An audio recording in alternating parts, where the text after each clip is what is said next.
Welcome to the Headspace and Tasting Podcast, where we talk manhood, tell stories, and discuss the stuff that matters to us one sip at a time. I got out of my blanket. The other torpedo hit. I started to walk forward to see what I could see, and what I seen was about 60 foot of the bow chopped off, completely gone. Complete chaos. Total and complete chaos all over the ship. Screams like you couldn't believe. The word got passed down, abandoned ship. At approximately 12:05 a.m. on July 30th, 1945, two torpedoes struck the USS Indianapolis in the Philippine Sea. This is the Navy's greatest loss on a single ship in the history of this country. Here's a little background about the USS Indianapolis. On March 31st, 1945, it was damaged in Okinawa by a Japanese kamikaze. The cruiser survived and took repairs at Mare Island Navy Yard in California. While those repairs were underway, the Navy selected the ship for an exceptionally secret mission. On July 16th, 1945, the Indianapolis left San Francisco. Under Captain Charles B. McVeigh III, the Indianapolis departed carrying components and enriched uranium associated with Little Boy, the atomic bomb that would later be dropped on Hiroshima. Most of the crew, including McVeigh, did not know exactly what they were transporting. On July 19th, Indianapolis reached Pearl Harbor after an extremely fast Pacific crossing and continued west. July 26, the ship delivered its secret cargo safely to Tinian in the Mariana Islands. The mission was therefore already successfully completed before Indianapolis was sunk. July 27th through the 28th, Indianapolis proceeded to Guam and then departed at about 0900 on July 28th for Leyte in the Philippines. She sailed alone without an escort, expecting to arrive on July 31st. On July 29th, the Indianapolis passed USS LST 779, apparently the last American vessel to see her before the sinking. That evening, Indianapolis stopped zigzagging because of reduced visibility. The USS Indianapolis was making about 17 knots towards Leyte. Unknown to her, the Japanese submarine I-58, commanded by Mochitsura Hashimoto, had detected the cruiser. At approximately 12:05, like I said, the torpedoes struck the Indianapolis. Captain McVeigh's subsequent action report described two enormous underwater explosions on the starboard side. The first hit near the bow, the second struck further aft and caused devastating damage to communications and other systems. The bow was catastrophically damaged. Fires erupted, flooding spread rapidly, and the ship developed a severe starboard list. McVeigh attempted to send a message, essentially reporting, "Hit by two torpedoes, sinking rapidly, immediate assistance needed." But electrical and antenna damage prevented the ship's distress transmissions from successfully getting out. Roughly 12 minutes later, the Indianapolis rolled over and disappeared beneath the Philippine Sea. The Navy's historical accounts place the sinking at only 12 to 15 minutes after the attack. Hundreds of sailors never escaped the ship. Approximately 800 men made it into the water, and that was the beginning of a larger disaster. There were nowhere near enough functioning lifeboats for everyone. Many survivors had only life jackets or floating debris. Others clustered around rafts and floater nets. They initially expected rescue relatively quickly, but it didn't come. The Navy did not realize Indianapolis had been lost, in part because of failures in communications and procedures for reporting ships that failed to arrive. No effective search was immediately launched. Conditions deteriorated rapidly. The men faced a combination of severe dehydration and thirst, exposure and exhaustion. Saltwater poisoning from some desperate men were drinking seawater. Injuries and burns from the sinking, drowning, delirium and hallucinations, and attacks by sharks. The shark attacks became the most famous element of the disaster, but it's important not to reduce the deaths simply to sharks. Navy historical research emphasized dehydration and exposure as major causes of death, alongside drowning and shark attacks. Groups gradually broke apart. Exhaustion and currents and death scattered the survivors. The survivors weren't found because a search party had finally located the Indianapolis. They were essentially spotted by chance on August 2nd. The patrol aircraft saw men and debris in the water. Once their presence was reported, the Navy rapidly dispatched aircraft and ships to the area. One of the most remarkable parts of the rescue involved a seaplane that landed on the open ocean to help the men, despite regulations and the danger involved, as there was 12-foot seas that day. Survivors were eventually transferred to rescue vessels as ships converged on the area. The plane was so severely damaged it couldn't take off again. Rescue operations continued through the night and into August 3rd. The historical research gives the key numbers at approximately 1,196 aboard. That's sailors and Marines. About 800 survived the actual sinking. 316 survived the ordeal to be rescued.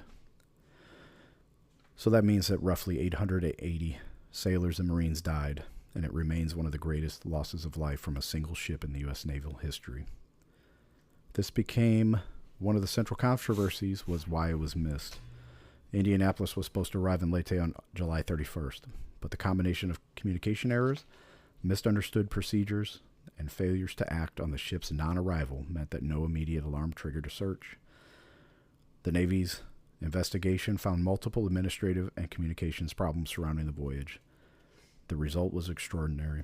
An American heavy cruiser disappeared with roughly 1,200 men aboard, and nobody launched an immediate search for it.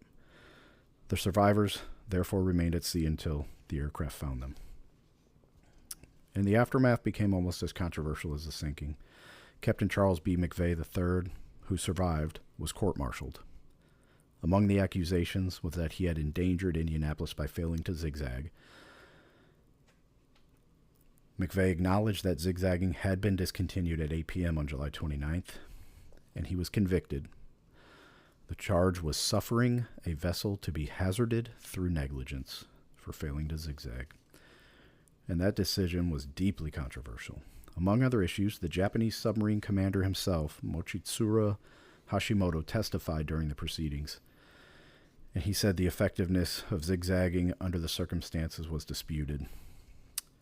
McVeigh became the only U.S. Navy captain court-martialed for losing his ship to enemy action during World War II. His conviction effectively made him a focal point for blame, despite the much broader institutional failures surrounding the disaster. McVeigh continued to receive hostile letters from some relatives of the men who died, and he retired from the Navy and died by suicide in 1968. Decades later, survivors and others campaigned to clear his name. In 2000, Congress passed a resolution stating that his record should reflect that he was exonerated for the loss of Indianapolis, and the Navy subsequently amended his record.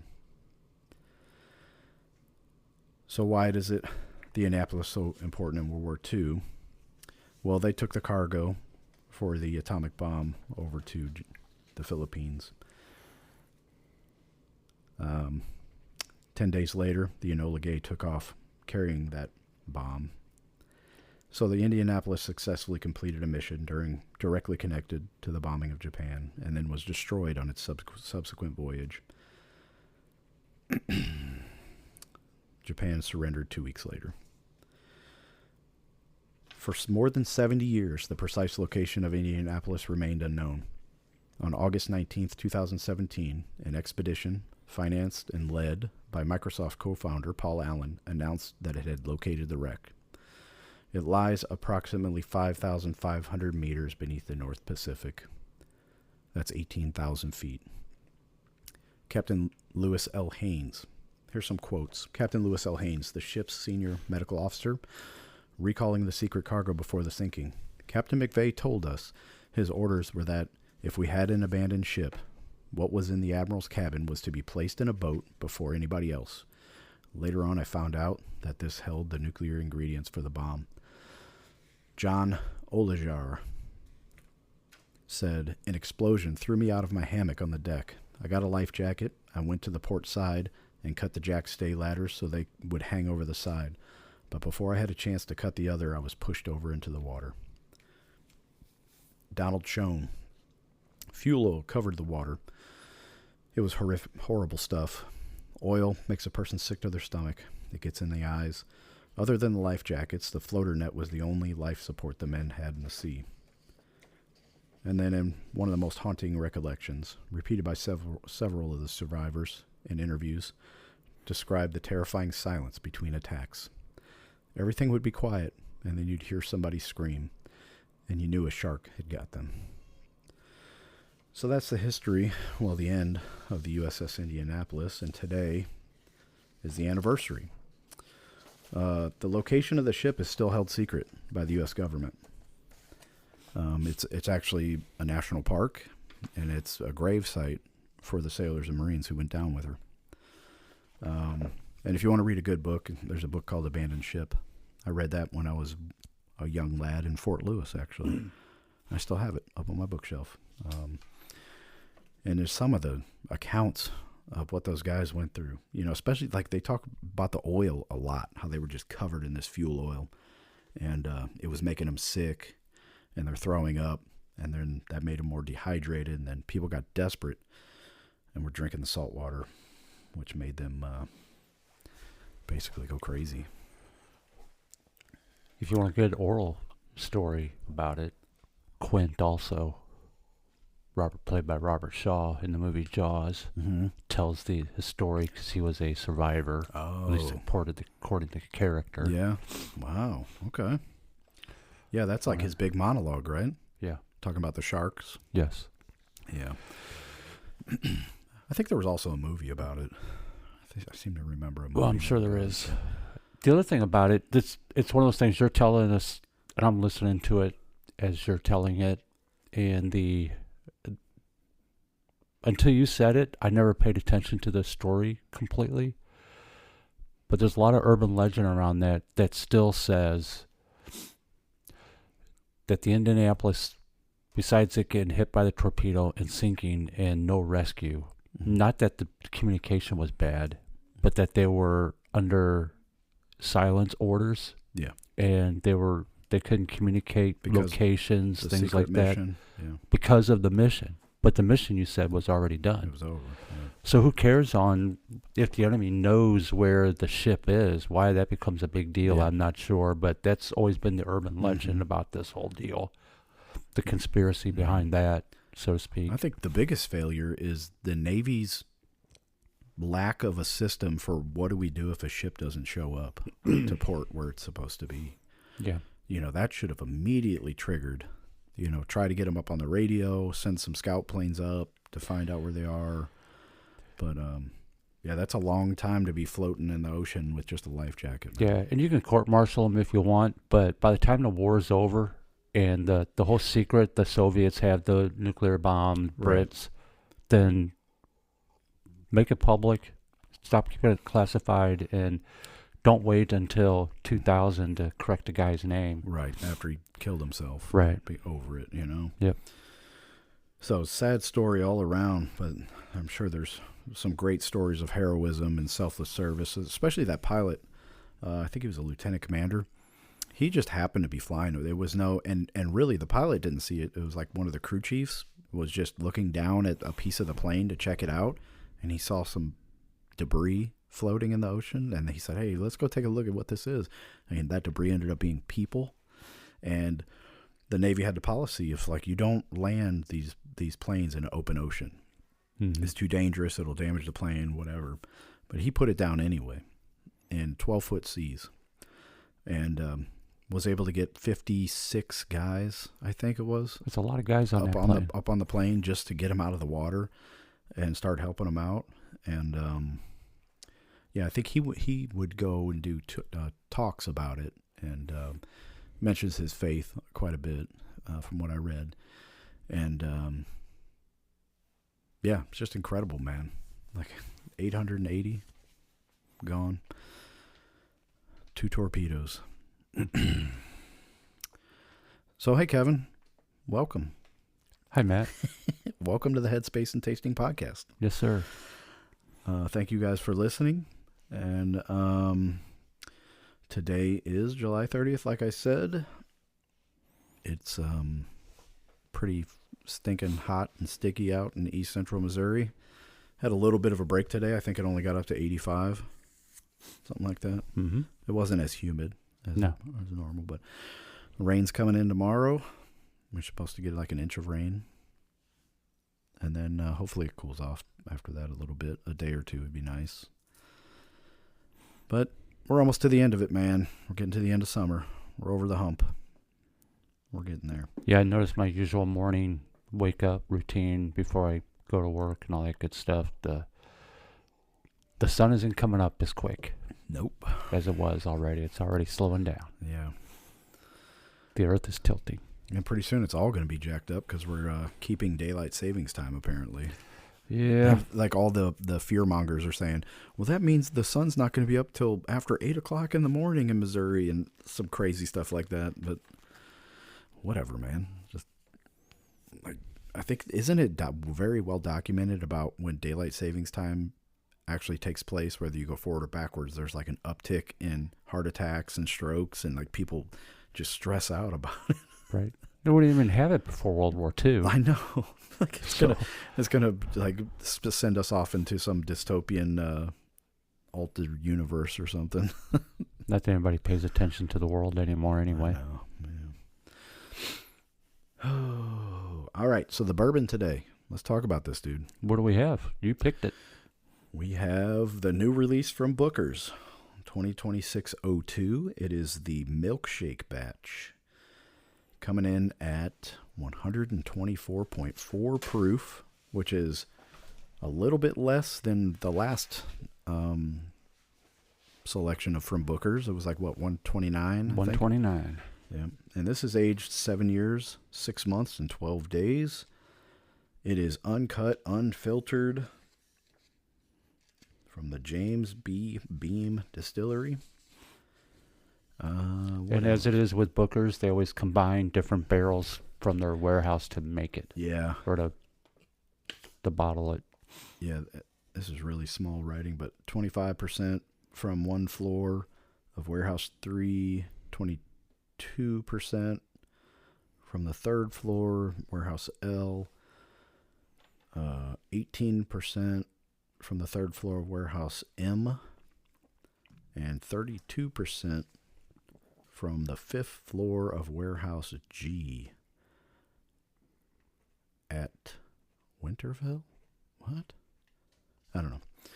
So this is really small writing. I need more powerful reading glasses to see exactly what this says. But it is a nice amber gold color, almost reaching caramel. What do you think, Kevin? What do you got? Well, what do I have? When you first poured it, and I brought it up to the nose, it was kind of what we mentioned last week. It was subtle. Yeah. It took a minute for it to blossom a little bit. Mm-hmm. But once it did, for me, three things came right out at me from the nose. Caramel toffee, a bit of orange zest. Okay. And some dark chocolate. All right. For the palate, it certainly had a zip on the lip. I mean, as soon as it touched my lips were tingling all over the place. It is heavily front forward. Yeah. As far as Booker's goes. It's not really a full mouthfeel. For me anyway. I think for me it's, again, more front forward. Yeah, tip of the tongue. Not even the back of the throat, nothing like that. No heat going down. I am feeling a little warmth in my belly today, though. A hint of corn in it. That's coming from the grain, which if it's the typical Jim Beam stuff, it's around 77% on the corn side. 73, somewhere around there. And then for the finish, it's certainly semi-sweet. Got some pepper, hot rocks. Oh, okay. Popping in my mouth on that. Yeah. All right. What about you? Yep. Like you said, very subtle when you're smelling it. I got some dark fruits, a little bacon spice.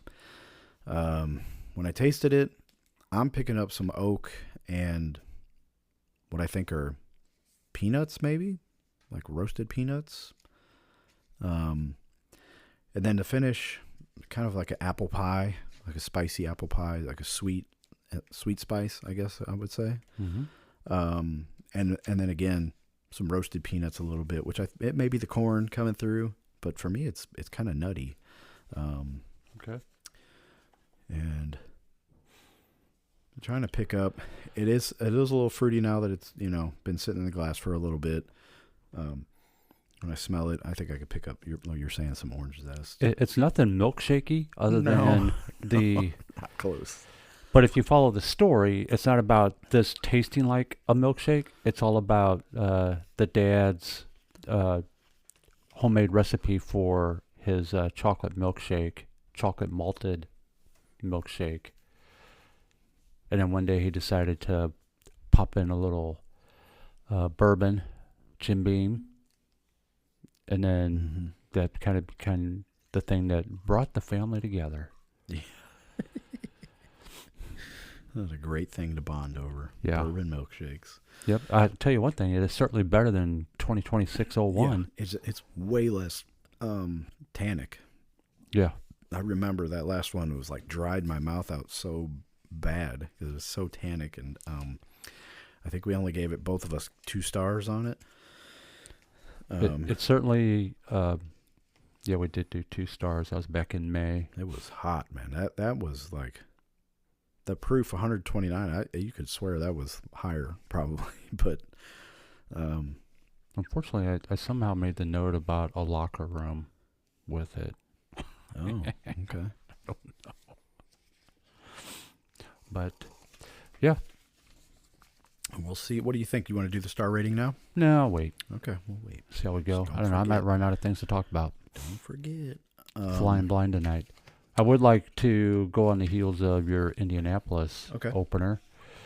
Some other news, World War II related news, coming out of the country of Australia.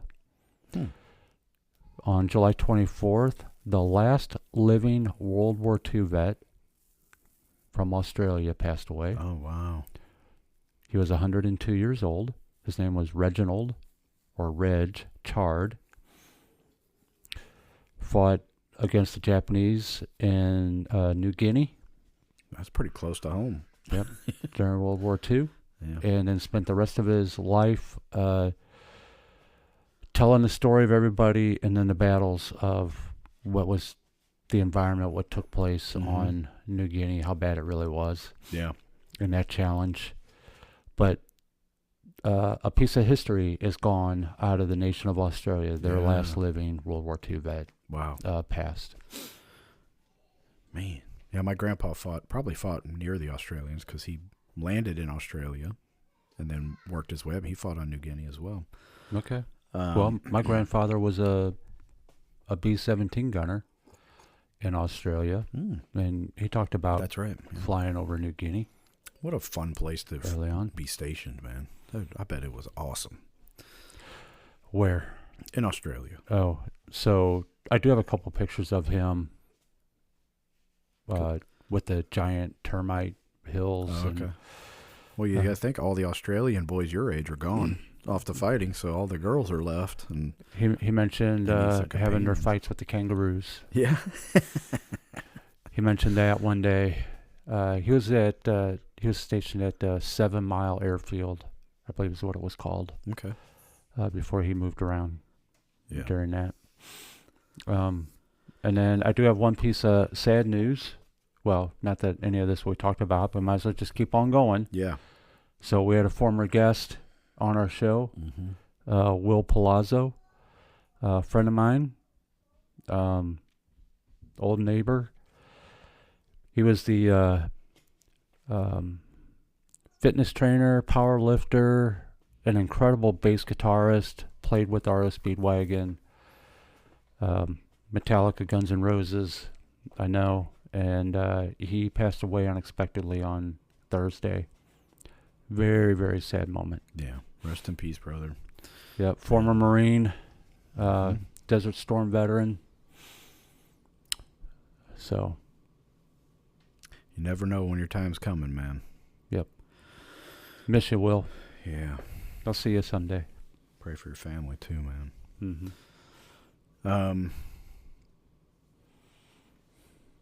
Trying to think of something happy to talk about.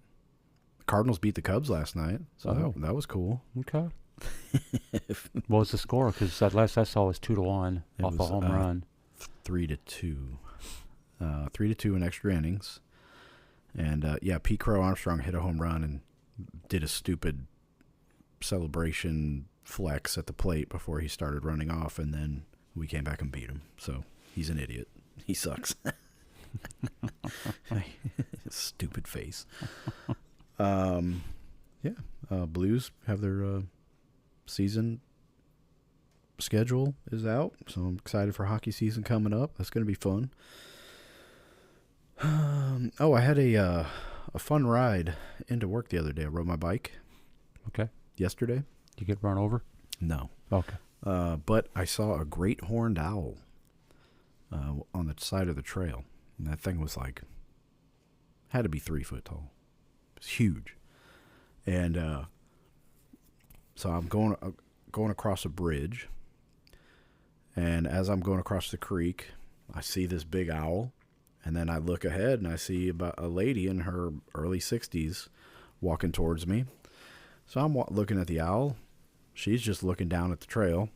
And the owl takes off from the branch he's on, swoops down probably 6 inches to a foot over her head, right over her head, and goes up in the branch on the other side of the trail. And the woman had no idea what just happened. She couldn't even feel the breeze? No.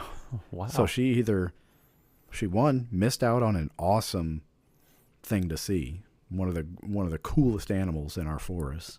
She missed out on it. Great experience. And number 2, she came really close to being in some serious danger, because those things have been known to swoop down on people and rip your scalp open. Uh-huh. So she had headphones on. So I pointed to the bird, and I was like, hey, look at that. And she kind of gave me a weird look, like, who's this weirdo riding a bike towards me? And man. Yeah. And she just kept walking, had her headphones in. Zero situational awareness about what's going on. So I'm riding my bike to work at 6 a.m. Under the trees on the trail, it's still dusk. It's not fully bright under there yet. It's kind of dark. Mm-hmm. And it got me thinking, like, holy moly, this woman had no idea what was going on around her. On a trail, I was probably the only person she passed on the trail that morning while she was out on her walk. And I was like, dude, there could be some crazy people out here trying to do somebody harm, and she would have no idea somebody was coming up behind her, ambushing her off the side of, anything. And that got me thinking about situational awareness in general. And not really from a tactical point of view about, like, where you're walking. You shouldn't be looking at your phone while you're walking in the parking lots and stuff like that, which you definitely should not do. But I was thinking about, in life, being aware of what's going on around you. Oh, boy. Right. Like when you're on a rifle range, the distance of your targets, they pop up from 25 meters to 300 meters. Are you worried about hitting the 25-meter target? No. No, you're worried about hitting 300 meters, right? That's the hard one to hit. So you're waiting for that thing to come up. Meanwhile, the 25-meter comes up and then goes back down. And you missed it because you're too far focused in the future. What's the pop-up time on that? 3 seconds?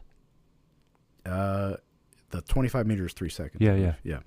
So 1,000, 2,000, 3,000, and it goes back down. So in reality, we always scream at our soldiers. An enemy just popped up right in front of you and shot at you, and you had no idea. You don't know. But you're too focused on the 300-meter that might come up next. It might not. Unless you have the order memorized like I did as a drill sergeant. You memorize that stupid thing because you're out there so much. But so I was thinking about that in life. How many times are we so focused about the future, about worrying about what's coming up in the future, or this problem that's coming in the future? Maybe it's not even a problem at all. Maybe it doesn't exist, and maybe it's not going to happen. And meanwhile, you're missing what's going on around you. Like the 25-meter target. Mm-hmm. And that was just what my thought. That like the rest of my bike ride, I was thinking about that on the way to work. Like, man, okay. Well, there's a couple things. First off, I have to tell 2 stories to go with what you're talking about. All right. First Owl one, encounters. did have an owl encounter. I was camping at Klondike Park one weekend, and I was not using a tent. I typically sleep on a hammock. Yeah. And if I have to, I'll throw mosquito net or whatever over me. I didn't have anything on because it was late fall. Laying on the hammock, it is getting dark. Not completely dark, but real close. And out of nowhere, with my eyes still open, out of nowhere, an owl, probably a great horned owl because it was a big one, come swooping down and went the length of my hammock right past me and back up. Freaked me out so much. I was like, oh, if I'm sleeping here, because my left eye doesn't completely close all the way, I'm going, he's going to pluck my eye out. Yeah. So then I slept the rest of the night with something over my head. So he couldn't do anything. Yeah. Those things are completely silent when they're flying. It's They crazy. are. I remember being in different demonstrations where they would tell you, close your eyes and wait, and then they'll fly the owl, and you can feel the breeze go by. And then they tell you, open your eyes, and the owl's somewhere else. Yeah. The other one is when I was going through boot camp, and I was doing weapons qualification. It was the final day out there, laying in my foxhole, ready to go. And Staff Sergeant Dewey, my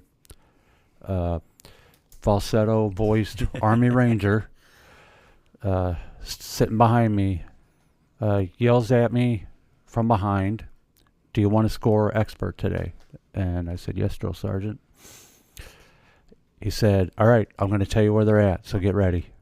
And because, like you said, they're memorized. So as soon as it come up, he goes, 25 left, 100 right, 100 left. And I would already be ready. And pop up, shoot, shoot, shoot. I missed it by 1. Uh-oh. So he wasn't upset. He was happy with what I did on it. But you know what? It's kind of situational awareness. It kind of reminds me of in today's world, you know, as kids are growing up, we teach our kids stranger danger. Sure. It's stranger danger on a heightened level now. Oh, yeah. Because it's no more about the typical somebody comes up to you or don't walk up to a car. Now they're just running out after you. Yeah. Or they're online. Or they come up behind you and just sucker punch you.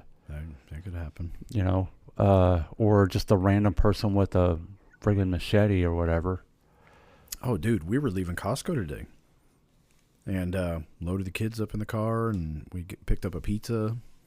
And we're pulling out, and all of a sudden some crazy dude comes running up to our minivan, banging on the... So I slammed the brakes on. I look back. I was like, oh, crap, we forgot Jack back in the you know, that like instantly for some reason, that's what I thought. Like, we forgot the baby.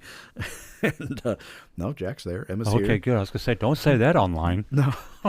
And but I saw it. Caitlin put him in the van. But for some reason, my brain thought that. And he's like, comes up and he's like, hey. And we crack the window down a little bit, and his arms go up. And he pulls our pizza box off the roof of the van. So Caitlin had taken the pizza box, put it on top of the van, then came back, got the baby, put him in the car, and then just hopped in, and we drove off with the pizza box. Wow. But saved dinner, man. So thank that guy for running up and saving dinner. We actually have a good Samaritan. Yeah, it was cool. He said, you don't want to lose this. You ruined dinner. I said, yeah, man, thank you. One of the things I'm seeing with situational awareness and the stranger danger, I am starting to see a little bit more of an uptick of bystanders, third-party people just happen to be in the area, who are starting to jump in and help. Yeah, I think so. You didn't see that for the longest time. No. They'd rather whip out their phone. But I'm seeing more and more situations now. More men stepping up. Yeah. Really? Yeah. That's a good thing. then everybody minds their manners. That's why they said like a well-armed society is a polite society. You know, but you know, I was speaking more of. Well, I know what you're talking about. Yeah, you know, and you know, we worry about our jobs all the time. Like, or we talked a few episodes like, God has a plan for me, but I don't know what it is yet. I'm waiting and like, okay, whatever you're preparing me for.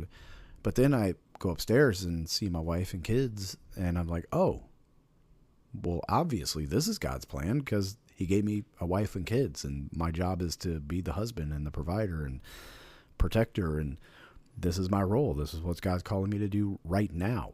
I'm too worried about 10 years from now, which may not never come. Right. You know, I might not be here in 10 years. I don't know. I hope I am. But for right now, today, I have my children and my wife and, you know, my brother and my son, the older sons, and my other family.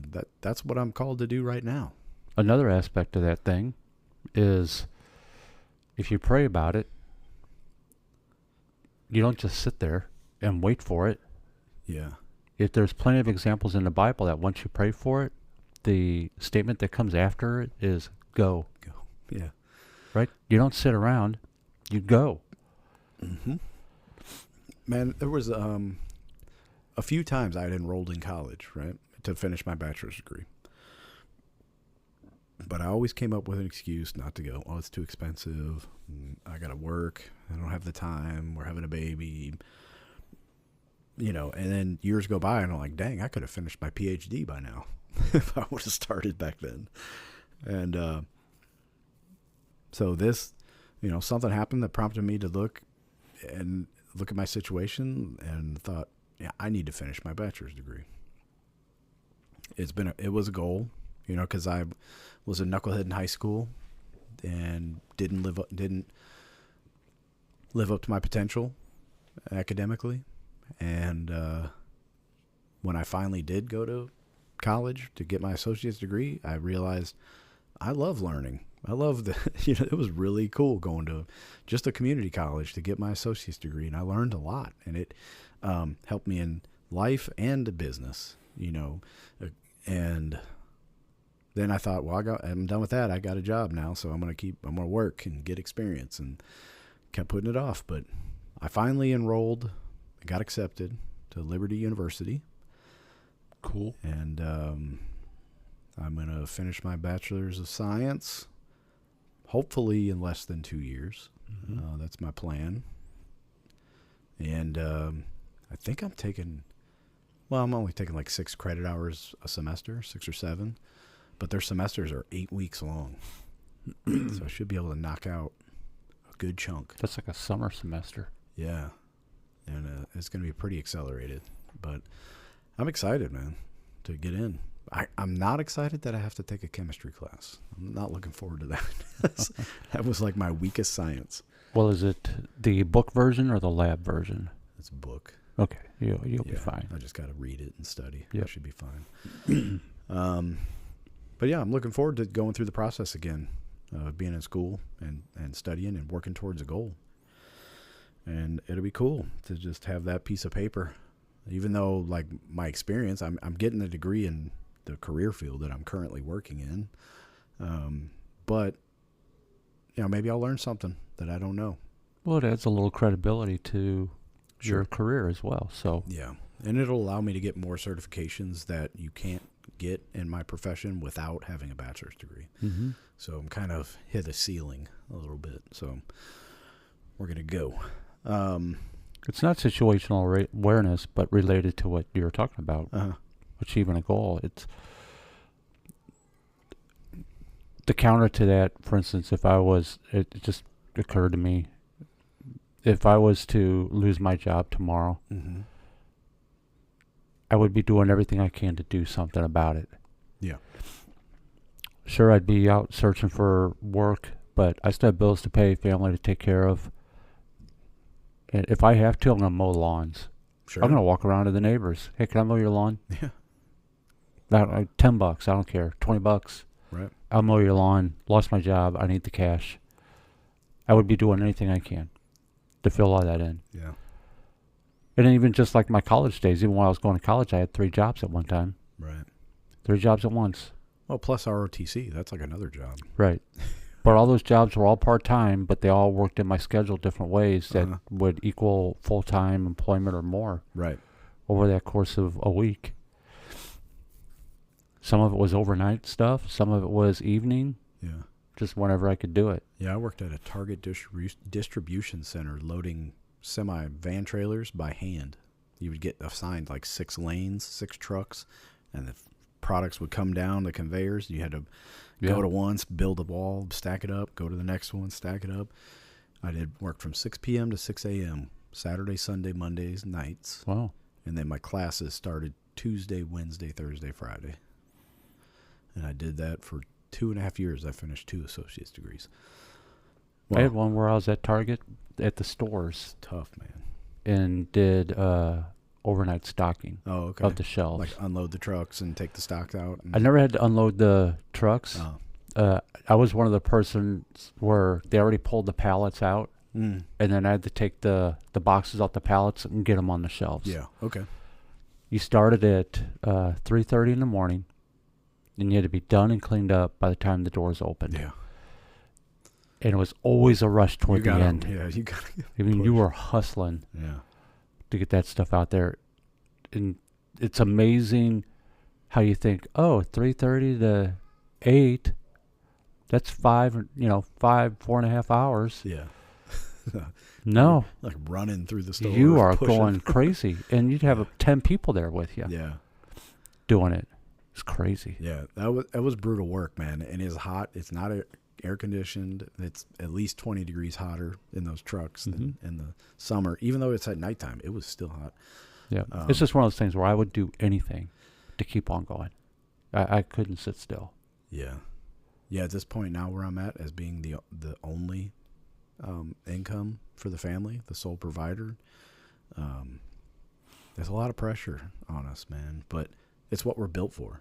Exactly. It's like we're made for it. So, I was talking to Caitlin the other night. Like, put more weight in my ruck.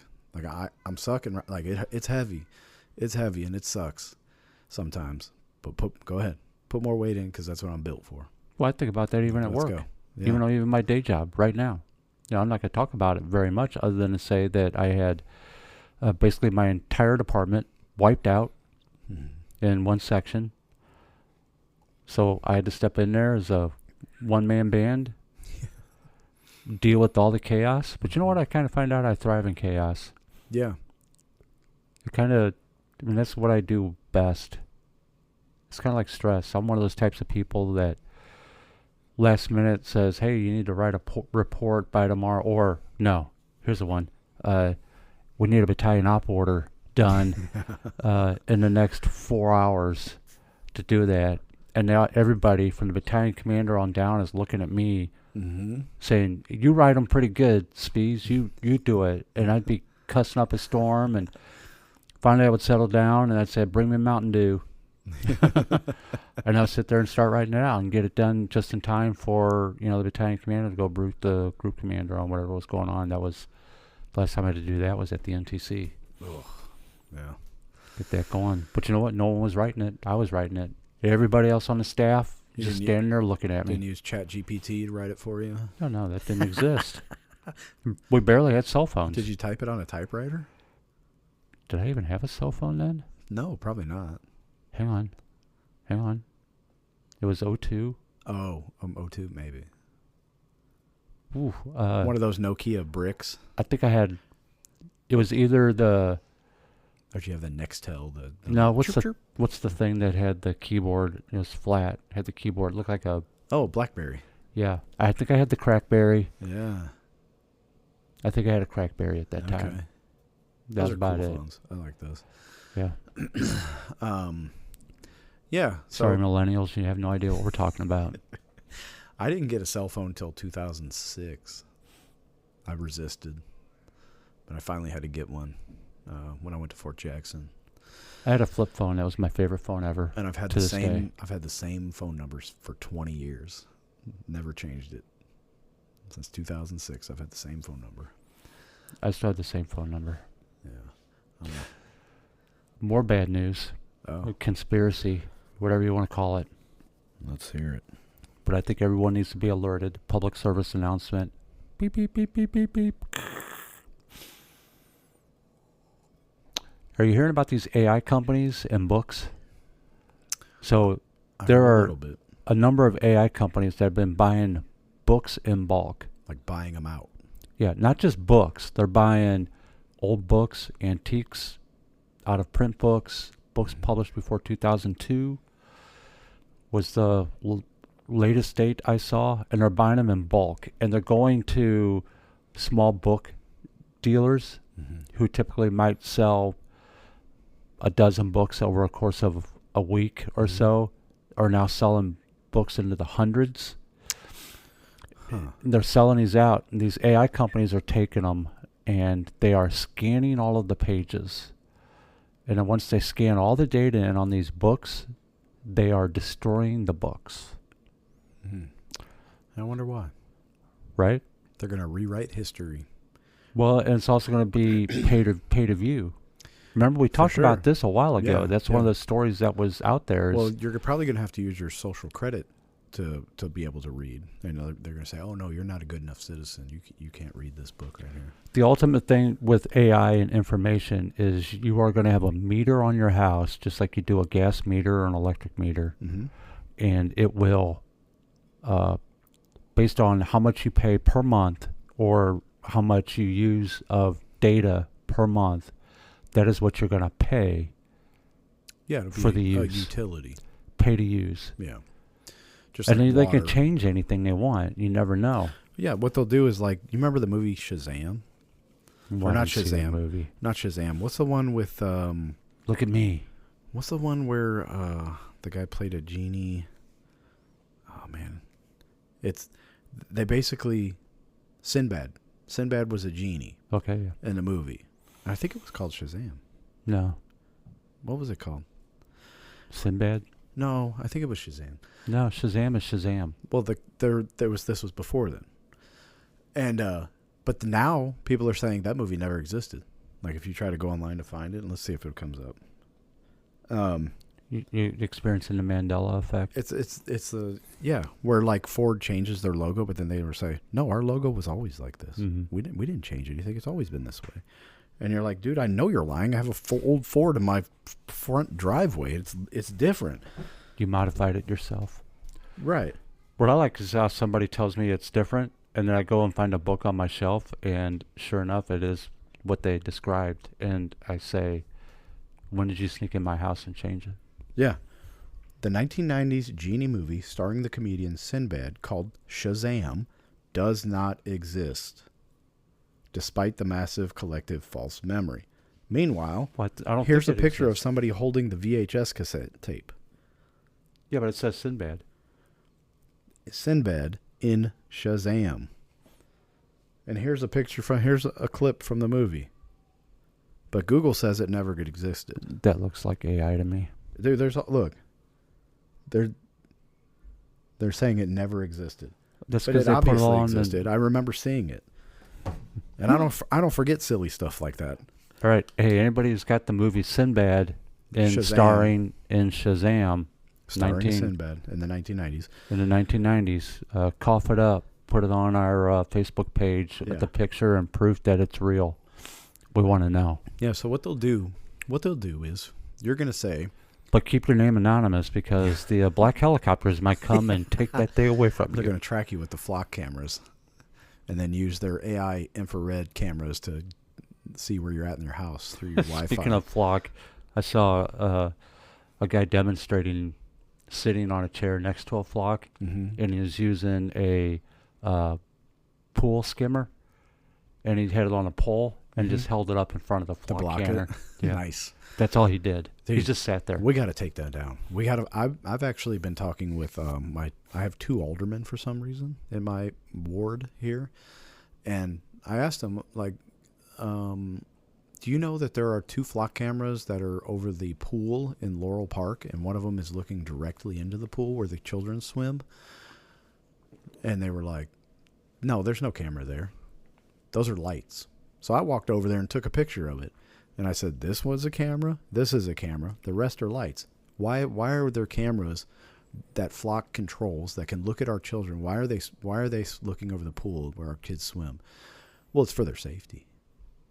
Oh, it is for their. I thought the lifeguards were there for their safety. Yeah, well, I thought their parents how are does for a their camera safety. save them? They said, well, what if somebody were to kidnap a child out of there, and then we could track them? And I said, it's not going to prevent somebody from kidnapping a kid. Like you're not getting what I'm saying here. People, this is a third party company that is for profit that has access to images of your children swimming in a pool. China. And the owner of Flock, like me just saying this, the owner of Flock would call me a terrorist. Pedophile. He's probably a pedophile. Right. And there's been cases of a VP of Business Relations, Government Relations for Flock, accessing a camera at a Jewish community center or a children's gymnastics gym. So not only do they have access to their own Flock cameras, their branded cameras, they can go to closed circuit TV cameras as long as it's attached to a Wi-Fi. They can get in there. So what they'll do is they'll track you with the Flock cameras to see where you're going, and they're going to be like, ooh, I don't like where he hangs out, so he's no longer going to have access to these books or this store, or we need to stop him the next time he passes through this intersection. The problem with the argument. Yep. Just being pragmatic For here. or against? The problem Against. with against. Okay.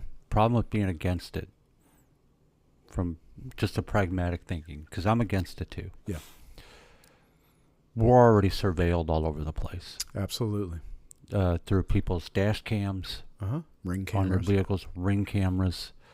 Already the traffic cameras that are all over the place. The smartphones, their smart TV right here is listening to what we're saying. Can be turned into a microphone. Everybody who's got Alexa in their homes. Yeah. The camera systems on every single business these days. Yeah. I mean, our own business, I think we have something like 38 Something like that, yeah. crazy amount of cameras. Yeah. So the So what's idea one of more surveillance isn't going to go away. Right. You can end or do away with Flock. Mm-hmm. Something else is going to come along later. Yeah, Flock should just be the beginning. Like, bring people aware to mass surveillance. Well, they're not the beginning. I think the thing is no, we should it's have the been beginning of fighting against mass surveillance. right Yeah. when we should have been fighting against it a long time ago. Right. Yeah, immediately. That's what I'm saying. So Well, it's 'cause almost the people- point where it's too far gone. People got cell phones, and they had no idea that the government could turn your cell phone on and listen to you. They didn't know. But then by the time they found out that Google is actually spying on people for the government and for businesses, marketing, and all that kind of stuff, they were already too addicted to their phones to give it up. And they knew that would be the case. We already know that we have the ballistics sensors all over the city of St. Louis. Yep. So they can We got them. They're here in St. Peter's as well. so they can triangulate where a gunfire Yeah. is done.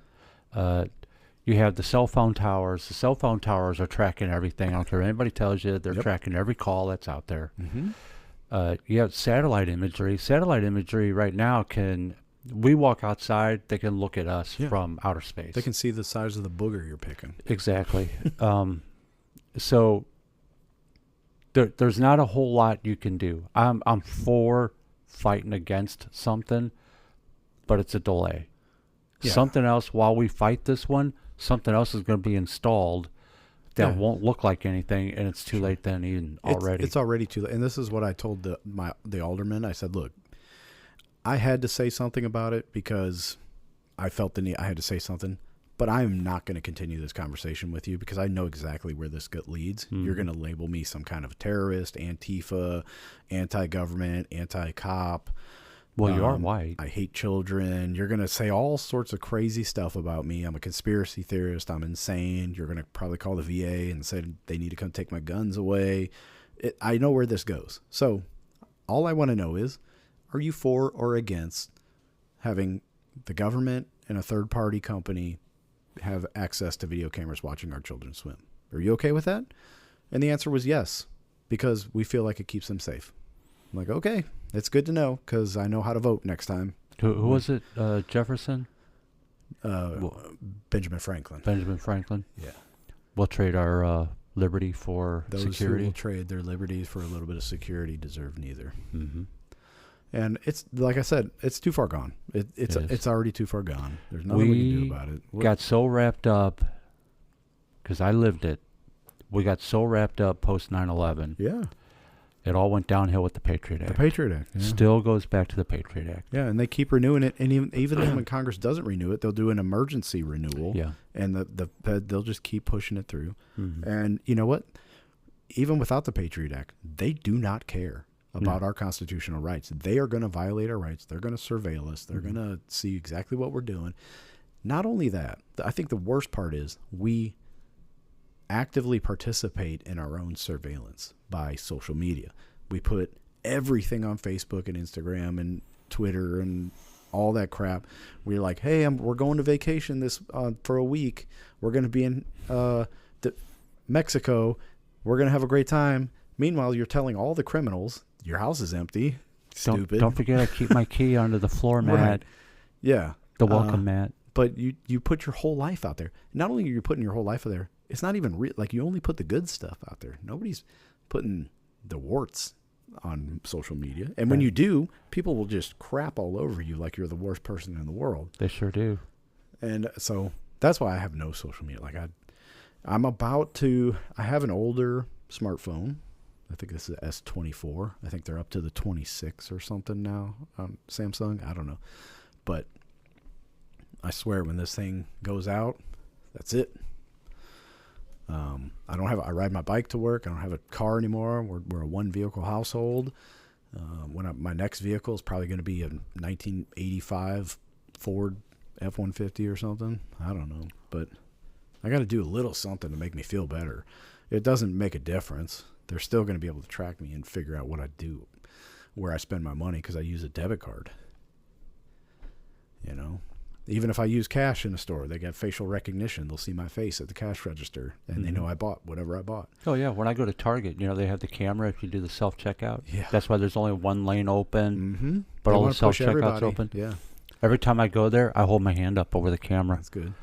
When I start checking out. But Target has cameras that track your eyes as you're walking up and down the aisles. They want to see what products you're looking at, so they can maximize their product placement. Oh, I didn't know that. I'm going to start looking at more tampons than I used to. Look at the Magnum condoms.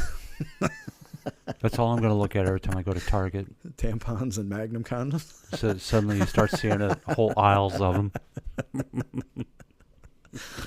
Oh, man. Yeah. Well, it was a great ride while it lasted. We had the July 4th, 250th greatest country on Earth. We're still the greatest country on Earth. Oh, yeah. But thanks to the Europeans. What a friend of mine used to say, we're taking the last turn around the toilet bowl as we go down the drain. We would no longer be the greatest country on earth if it wasn't for all the World Cup soccer fans. Yeah. Who came here to visit us. Yeah, all the Europeans, yeah. I'm still seeing videos keep popping up, new ones I haven't seen before from Europeans. Well, I bet what we're going to hear soon is like some kind of withdrawal syndrome coming up where people are going to go back to Europe and they're going to be crying themselves to sleep every night because they can't have ranch dressing. I already saw one today. Did you? A guy sitting in a restaurant and they had the red sauce and he picks up the red sauce and looks at the waitress and says, "Can I have the white sauce?" And she goes, "What white sauce?" What are you talking about? What are you talking about, mate? Sure ate it for you. Yeah, their ribs are only 2 inches long, You got to gnaw them off the bone. Mm-hmm. Oh, those poor bastards. Yeah. They should do something about it. Honestly. I heard a bunch of them talking like, I don't think I'm going to go home. I think I'm going to overstay my visa and just stay here. And I was immediately like, you better take your butt back home. Don't stay here. Yep. Take some freedom with you on the plane ride home, but don't stay here. You need to be joining all those IRA guys who are out there pushing back against everybody. Allegedly. Yeah, that's true. Because you know what? It's not in the news. Or it might not be in the news on purpose. Spain mobilized their military to their southern tip today, where there was a massive invasion of people from Morocco. Didn't stop them. No, didn't stop them. Helped them on shore. Yeah, of course they didn't stop them, but at least they were there. They probably thought they were going down there to do something about it, but then nobody cares. Nobody cared. Just like our own military, the Pentagon, finding out just our little our little backyard excursion in the country of Iran, the largest Middle East country. Complete failure. It's a complete failure. And we have somewhere in the neighborhood of 600 casualties that I guess have more or less been masked, covered. Yeah, that's right. Yeah. Yeah. Thank you. And now for your service. Ukraine sunk an Iranian ship in the Caspian Sea, and they are trying to get involved in it. And so basically, that's how world wars get started, man. Yes, they do. That's how world wars get started. So China's talking, they're saying sending man pads. Yeah. Hundreds of man pads over to Iran. Mm-hmm. We're out of ammo. Yeah, we're basically shooting all of we our couldn't defense. shoot off another major conflict anywhere because we blew it all in stupid Iran. Yeah, for nothing. And the problem is, I don't care what anybody says, as much as civilized they look like on the surface, they are tribal. And so the only thing they know is vengeance. Yeah. Until it's done. So even if we stopped and walked away 4 years from now, they're going to plot a new 9/11 somewhere or something different to keep it going. Good job, Trump. It's somebody else's war. It's not even our war to be fighting. Somebody else's war, which is crazy. And we produce all the freaking resources we need. We don't even need the... We're making a huge mistake. Well, we already made it. And the thing is, like, you can't put the genie back in the bottle once it's out. Like, sure you can. Just leave. We could just leave, but then what does that look like? I don't care. Yeah, I don't either. You know what? We left Vietnam, and our foreign policy and our image was horrible, and it took us 20 years to recover. Yeah. Thanks to Ronald Reagan. We can do the same thing. Yeah. Yeah. Pull out, recover, save the money, bring down the debt, rebuild the military. They won't do it, man, because they already tried to kill the dude, 3 times? Mm-hmm. I think he got the message, so now I feel like he's towing the line. And get the stupid gold-plated crap out of here. Dude, every time I see a video of Trump in the White House, there's more gold. I guess they rehabbed a bunch of horses or something somewhere. Horses? In D.C. and plated them all in gold. Oh, like statues of horses? Yeah. They plated them in gold? Yeah. Oh my! It's so tacky. It's disgusting. It's actually very tacky. It's so tacky. It's like it's like Hugh Hefner would be living a dream right now. It's like walking into a single wide trailer and they have marble countertops. Like, what are you doing in dang bordello? Maybe that's Trump's doing on purpose. He wants the world to know that we are truly a bordello and we deserve what we get. Yeah. That's the fatted calf. I mean, I don't know. It's the gold colored horses are eerily like the gold cow. Yeah. In the 10 Commandments. I'm waiting for lightning to start striking and big old caverns break out and watch people fall into them. Yeah, it is. You will know the power of the Lord. I don't know. Certainly bizarre times, man. But, we don't have the Gestapo kicking our door down as we talk about this right now. Yet. Not yet. We're developing them. Sure. Yeah, they're gathering intel on us. Sure. Well, I mean, they're building those forces up to be ready. They're already here. They're called your local police department. Well, they don't have enough of them. The local police would gladly kick your door down and stand on your throat. The only reason they're not doing it is so far we've been able to win just about every battle on gun rights. Yeah. I heard a very interesting concept, and I loved what I heard. I just never, in my mind, pictured it this way, but I love it. Mm-hmm. Do you realize the Founding Fathers made the right to bear arms number 2 on the list? Absolutely. Out of all the things, yeah, number 2 on the list. Because number 1 is so precious, it needs to be protected by number 2. Right. Because that and the other side from a comedian perspective is you start running your mouth and saying the wrong things, you got to have a gun to protect yourself because someone's coming after you. That's true. Yeah. I loved the way he said it, and it's just dawned on me. I went, that's exactly right. That's how important gun rights are. I'll tell a little story from my activist days in South Carolina, which is a bit of a mystery to most everybody. But I would get death threats quite often. Well, I don't know, not quite often. I would get death threats, right? People say, man, I swear I'm going to kill you when I see you, or I'll beat your ass, or, all this kind of stuff. And I'd be like, okay, here's my address. I guess I'll see you in a little while. And then I would grab my kit and head out to the woods and set up in an ambush site that I had predetermined. And, like, if you're coming, come on. Like, let's do this. I know if I see you pulling on my property, I know what you're here for. So I'm justified. Yeah, and that happened a few times, man. A handful of times, I'd say. But you know what the funny thing is? Whenever I was out in town and people would recognize me, it's a small town. Everybody knew who I was. Nobody ever said anything to my face. Nobody ever confronted me in person. They would always do it through Facebook. From the safety of their home and using their thumbs as a weapon. Yep.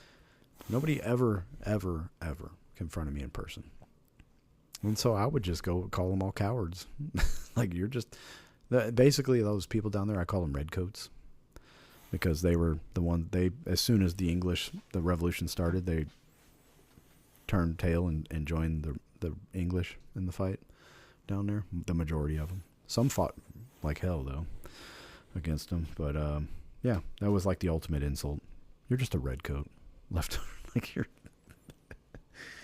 But yeah, a lot of people get like this weird sense of braveness, I guess, from online talk, chatter. Right? Everybody does. Yeah, it's weird, man.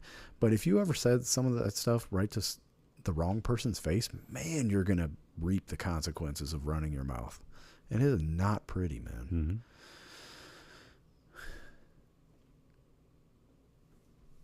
Mm-hmm. Anyway. Yeah. Not much we can do about it, dude. Just praise the Lord. Raise your children. Keep doing the right things. It'll all work out in the end. Whether it's that end comes tomorrow or 50 years from now. Or even before we finish this podcast. Never know, man. You never know. Mm-hmm. Enjoy it while you can. Stay focused on the things that are important right in front of you. Don't worry too far in the future. I'm going to fill out my star rating right now. Okay. And I'm going to say that Booker's definitely redeemed themselves with this bottle. After that last one, I'm going to call it an anomaly. They tried to do something fancy and it didn't work out last time, but this time I think they got it just right. I'm giving it 4 stars. I'm thinking about a 5th star, and I might change my mind before we finish recording. But for it being such a high proof, it's not offensive. Not at all. It's not making my eyelids sweat like 2025-02 did, which I think got 5 stars. We both gave it 5 stars. And unfortunately, I'm basing all Bookers now off that one. So I can't go 5 stars on this one. I'm going to go 4. It is really good. It's worth the money. It's a little too nutty. There's something about it where it's like, and I don't eat peanuts. I don't like peanut M&Ms. Nutty. That's just different. To me, it's nutty. But again, from me as a certified bourbon steward, I can tell you that everybody's opinion of what it tastes like makes it the right opinion. Yeah. It's not just for anybody saying, "Oh no, you got it wrong, Matt. There's no way that's nutty. You don't know what your taste buds are." You don't know what you're talking about. Nope, that's not it at all. You taste what you taste. Mm-hmm. Yeah, solid 4 stars. If we did have stars, I'd give it a 4.5 because 2025-02 was special. There was something. See, I might have gone 3.5 Really? technically if I was doing half stars, but I'm not. I'm doing so it's gonna be 4 stars. Okay. Because it's 3.57. Maybe I drank a little too much, and I'm giving that extra half bump. I still have to drive home. So 124.4 proof. Yeah, it's pleasant as far as the heat goes. Yeah. I mean, like I said, that it's front forward for me, but the more I drink it, when you say that, you mean the front of your mouth, like it hits the front from of your like mouth? the middle of my tongue forward. Yeah, I get that. And for me, 129.1 was it Booker's. gets a little less powerful, I guess, the more I drink it. My mouth is adjusting to it. Yeah. I have no heat going down the belly whatsoever. Okay. But it's got good I flavor, got a little bit in my belly. and I like it as far as Booker's goes. Oh, Eagle Rare got 5 stars. You know, we should. You have 2025-02 at home, don't you?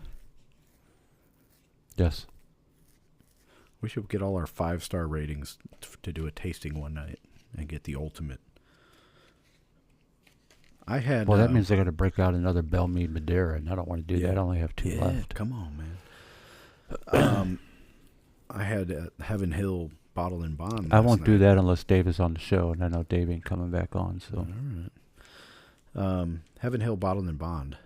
I had that last night, and that reminded me of how great that bottle is. Like, that's a good whiskey, man. For $41, it punches way above its weight as far as flavor and just enjoyability, and it just, like, if you had to describe to somebody or it's never tasted whiskey before, what does whiskey taste like? I'd give them that bottle. That's a good one. Who's MM? Oh, Maker's Mark. Maker's Mark. Mm-hmm. Private Select. I gave that 5 stars. Oh, Holy cow, that was right around the other Bookers that we gave 5 stars. Okay. Yeah, we might have to revisit that one. I'm a Maker's Mark fan. I like what they do. Okay. All right, well, if you haven't subscribed, please do so on Spotify. You can follow us on Facebook. We're on YouTube. Please leave a comment. Let us know what you think. If you have tasted the Booker's selections, what do you think about them? If you have a bourbon suggestion you want us to try, I'm repressing a burp. I'm sorry. You're so crude. You can eat. Well, if I was crude, I would have just belched right into the microphone. You can email us at showmemk@gmail.com, and the MK is Mike Kilo. Showmemk@gmail.com. If you have a bourbon selection you want us to try. I don't have anything else, Kevin. You ready to go home and call it a night? Yes. Yeah, I'm tired, man. I'm ready to go to bed. Mm-hmm. Good night, folks. Peace out.